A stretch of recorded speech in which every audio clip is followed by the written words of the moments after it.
नमस्कार दोस्तों, स्वागत है आप सबका आज की क्लास में। आज का टॉपिक ऑफ डिस्कशन है हमारा कोरियोलिस फोर्स के बारे में। हम लोग डिस्कस करेंगे कोरियोलिस फोर्स एक्चुअली में होता क्या है। नाउ इसको मैं विजुलाइज करवाऊंगा आपको, गारंटी बता रहा हूं। आपको अगर अभी तक डाउट हो रहा है कहीं से भी, अगर आपने मेरे पास लेक्चर्स भी अगर देखे होंगे और वहां पर भी अगर आपको डाउट हुआ होगा, यहां पर हर एक डाउट क्लियर हो जाना वाला है। क्योंकि इसको जो मैं पूरा समझाऊंगा ना, पूरा डायग्रामेटिकली समझाऊंगा नॉर्दर्न हेमिस्फीयर में कैसे ये फिनोमेना एग्जिस्ट करती है, सदर्न हेमिस्फीयर में कैसे ये फिनोमेना एग्जिस्ट कर रही है। राइट सिर्फ जरूरत मेरे को क्या चीज का है, आपके कोऑपरेशन का। थोड़ा अच्छे तरीके से समझिएगा, बहुत डिस्क्राइबली समझाऊंगा। ऑलराइट, तो चलिए शुरुआत करते हैं। बट शुरुआत करने से पहले let me remind you that geography optional के स्मार्ट क्लासेस ऑलरेडी लॉन्च हो चुके हैं दोस्तों। इन व्हाट्सएप नंबर पे आप कांटेक्ट करके हमारे टीम से बात कर सकते हैं, या फिर आप डायरेक्टली नीचे में डिस्क्रिप्शन में गए, जो डिस्क्रिप्शन में लिंक दिया हुआ है ज्योग्राफी ऑप्शनल स्मार्ट क्लासेस का, वहां पर भी स्मार्ट रैंकर्स ऐप को डाउनलोड करके इसको एक्सेस कर सकते हैं। चलिए शुरुआत करते हैं इस कॉन्सेप्ट का। दोस्तों बताइए, आपको पता है ना दैट अर्थ जो है ये अपने एक्सिस पे रोटेट कर रही है ना। और रोटेट कहां से है? वेस्ट से लेकर ईस्ट डायरेक्शन में रोटेट कर रही है। ये तो आपको क्लियर पता होगा, राइट।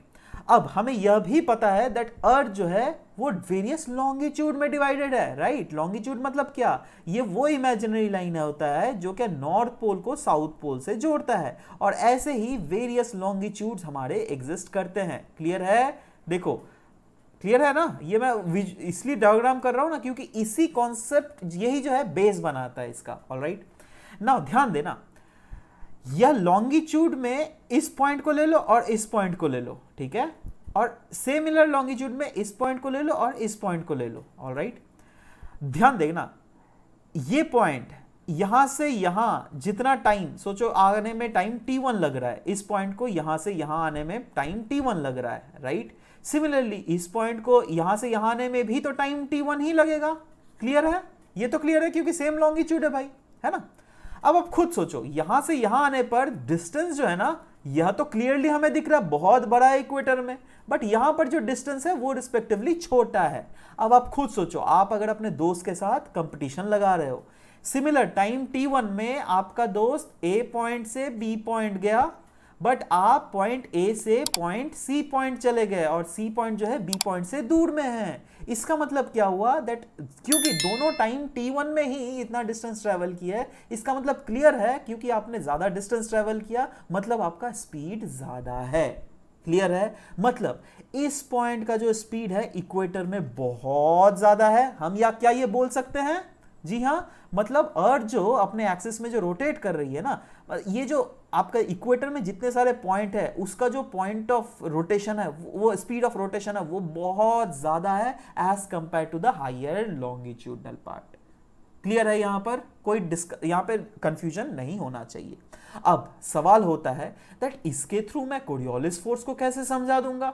कोरियोलिस फोर्स इससे कैसे समझाएंगे दैट अरे भैया कोरियोलिस फोर्स के कारण जो नॉर्दर्न हेमिस्फीयर में काउंटर क्लॉकवाइज डायरेक्शन मूवमेंट होता है कोई भी फ्लूइड का, या फिर सदर्न हेमिस्फीयर में जो क्लॉकवाइज मूवमेंट होता है कोई फ्लूइड का, ये कैसे होता है भाई? देखो आप ध्यान से समझने की कोशिश करना।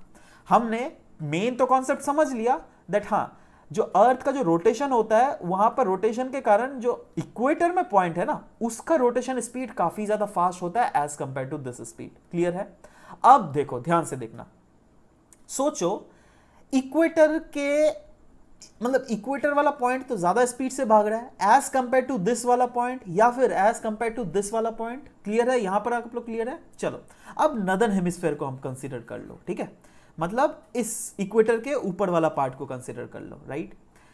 सोचो आप यहां पर हो, राइट, और आपका दोस्त या फिर आपको यहां पर इस पॉइंट में गेंद फेंकना है, राइट। आपने इस पॉइंट में ऐसे करके गेंद फेंक दिया।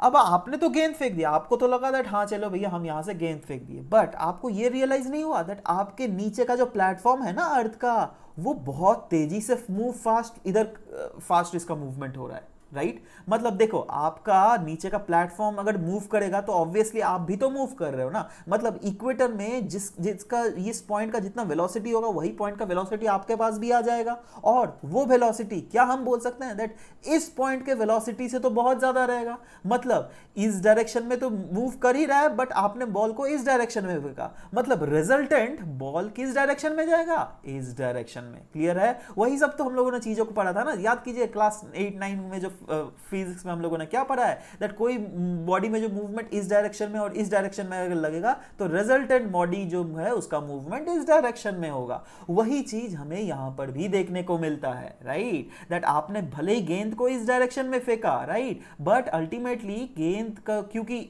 इसके पास अल्टीमेटली नीचे वाला भी मोशन है, मतलब सॉरी नीचे वाला मतलब क्या, इक्वेटर वाला भी मोशन है, और ये मोशन जो है इस पॉइंट से ज्यादा है रिस्पेक्टिवली, इसलिए ये जो आगे बढ़ेगा ना ये मतलब गिरेगा तो भले ही यहां पर गिरेगा बट क्या होगा ना दैट एक्चुअली में ये वाला पॉइंट घसक के आगे आ जाएगा एक्चुअली में आपको। ठीक है, ध्यान से देखना,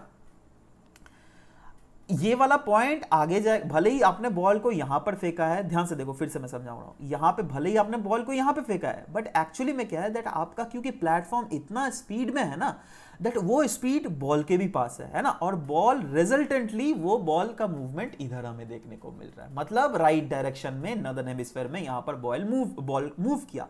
अगर आप बॉल को इक्वेटर से पोलवर्ड डायरेक्शन में फेंक रहे हो, अब सवाल यह होता है दैट ठीक है अगर हम सोचो यहां पर खड़े हैं और यहां से हम इक्वेटर में फेंकना चाहते हैं बॉल को, तब क्या होगा भाई, देखो तब क्या होगा मैं बता रहा हूं, देखो इसका मोशन जो है इस यहां पर जो आपका मोशन है इस डायरेक्शन में है, ठीक है, बट क्या हमें बोल सकता हूं दैट हाँ इस ये जो मोशन है ना ये इस पॉइंट से तो कम है, बहुत ज्यादा कम है।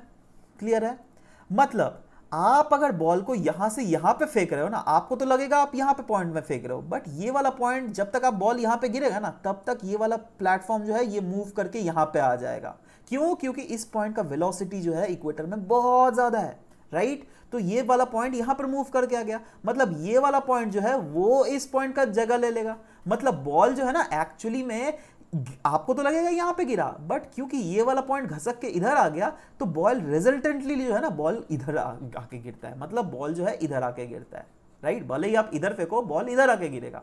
मतलब देखो दोनों टर्म में आपने बॉल को पहले केस में इस डायरेक्शन में फेंका बट बॉल राइट बेंड कर लिया, ऑलराइट। सिमिलरली सेकंड केस में बॉल को आपने इस डायरेक्शन में फेंका बट बॉल का जो बेंडिंग हो गया इस डायरेक्शन में, राइट डायरेक्शन में हुआ। मतलब क्या हम बता सकते हैं दैट नॉर्दर्न हेमिस्फीयर में जो है ये जो कोरियोलिस फोर्स जो लगता है ना वो राइट डायरेक्शन में लगता है, और कोरियोलिस फोर्स किस में लगता है, अब कोर्स ये हवा जो हमारी बहती है वो तो कोरियोलिस फोर्स के कारण ही ना चलती है जी, अरे हवा तो एक फ्लूइड ही ना हुआ, और कोरियोलिस फोर्स ऐसा कोई फोर्स नहीं है ना, अलग से कोई हवा से फोर्स नहीं आ रहा है, नहीं ये एक फोर्स है जो क्या महसूस मतलब जो क्या अपेरेंटली फील होता है ना, और वो भी मूविंग बॉडीज पे, राइट और वो ऐसे मूविंग बॉडीज होते हैं जो कि थ्रू एयर, जैसे आप प्रोजेक्टाइल मोशन से अगर आप मिसाइल गिरा रहे हो, राइट तो मिसाइल भी जो मूव करेगा ना that will also move under the influence of this आपका जाके कोरियोलिस फोर्स, राइट। वैसे ही पेड़ पक्षियां जो मूव करती है एक रीजन से दूसरे region that also is under the influence of Coriolis force, right.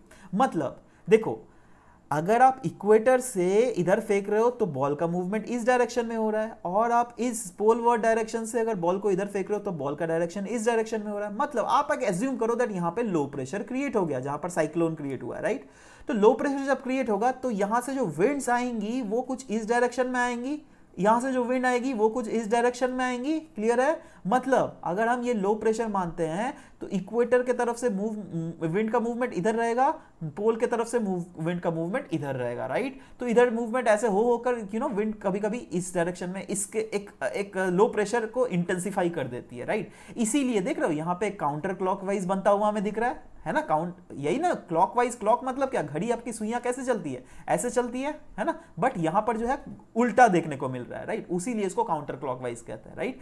तो नॉर्दर्न हेमिस्फीयर में इसीलिए जो साइक्लोन्स क्रिएट होती है ना वो काउंटर क्लॉकवाइज होती है, पता चल गया। चलो अब सिमिलरली हम सदर्न हेमिस्फेयर के लिए वो चीज देख लेते हैं।